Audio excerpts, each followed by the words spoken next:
வணக்கம் மக்களே, எல்லோரும் எப்படி இருக்கீங்க? நான் உங்கள் கிராண்ட்சன் பிரதர்ஸ். நான் வந்து ஃபஸ்ட் டைம் வந்து வாய்ஸ் ஓவர் கொடுக்குறேன். நல்லா இருக்கான்னு கமெண்ட் பண்ணுங்கள்.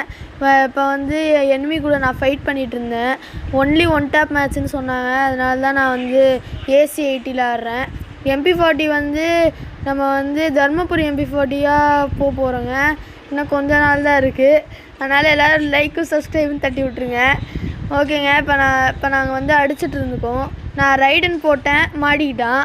நான் அதனால் ட்ரை பண்ணேன். ஆனால் வானத்துக்கிட்டே போகுதுங்க. அது எனக்கு வந்து அந்த கண்ட்ரோல்ஸ் மட்டும் இது கமெண்ட்டில் சொல்லுங்கங்க. அதுக்கடுத்து நானும் ட்ரை பண்ணேன். திடீர்னு ஸ்கோப் வந்துடுச்சு. அதுக்கடுத்து குதிச்சுக்கிட்டே இருந்தேன், வெளியவே வரல. அதுக்கடுத்து அடித்தேன். ஆனால் க்ளூவாலாக போடுவாங்க. அதான் ஏன்னு தெரியல. இன்னொரு ரைடன் போனால் சிக்கிட்டான். அதில் உள்ளே போயிட்டு கஷ்டப்பட்டு இது அங்கே நின்னேன், அவன் பார்க்கக்கூடாதுன்னு. ஆனால் பார்த்துட்டான். அதனால் வந்து ஒரே அடி தாண்டா அப்படின்னு முடிச்சிட்டேன். நன்றிங்க. நாளைக்கு பார்க்கலாம். பாய்.